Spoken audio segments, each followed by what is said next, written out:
Speaker अमरीकी ऐवान नुमाइंदगान Nancy Pelosi के दौरे ताइवान पर चीनी वजारत खारजा ने अमरीकी सफीर को तलब कर लिया है। चीनी वजारत खारजा ने स्पीकर नैन्सी पेलोसी के दौरे ताइवान पर अमरीकी सफीर के सामने शदीद एहतजाज रिकॉर्ड करवाया। चीनी नायब वजीर खारजा अमरीकी इकदाम को इंतहाई जारहाना करार देते हुए वाज़ेह किया कि अमरीकी इकदाम पर चीन खामोश नहीं रहेगा। उधर अमरीकी ऐवान नुमाइंदगान के स्पीकर के दौरे ताइवान के बाद कशीदगी बरकरार है। चीन ने ताइवान के साथ तिजारत महदूद कर दी है, मुआशी डील्स भी रोकने का इंदिया दे दिया है।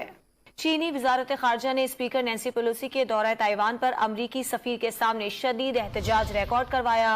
चीनी नायब वजीर खारजा अमरीकी इकदाम को इंतहाई जारहाना करार देते हुए वाज़ेह किया कि अमरीकी इकदाम पर चीन खामोश नहीं रहेगा। उधर अमरीकी ऐवान नुमाइंदगान के स्पीकर के दौरे ताइवान के बाद कशीदगी बरकरार है। चीन ने ताइवान के साथ तिजारत महदूद कर दी है, मुआशी डील्स भी रोकने का इंदिया दे दिया है। चीनी वजारत खारजा ने स्पीकर नैन्सी पेलोसी के दौरे ताइवान पर अमरीकी सफीर के सामने शदीद एहतजाज रिकॉर्ड करवाया। चीनी नायब वजीर खारजा अमरीकी इकदाम को इंतहाई जारहाना करार देते हुए वाज़ेह किया कि अमरीकी इकदाम पर चीन खामोश नहीं रहेगा। उधर अमरीकी ऐवान नुमाइंदगान के स्पीकर के दौरे ताइवान के बाद कशीदगी बरकरार है। चीन ने ताइवान के साथ तिजारत महदूद कर दी है, मुआशी डील्स भी रोकने का इंदिया दे दिया है।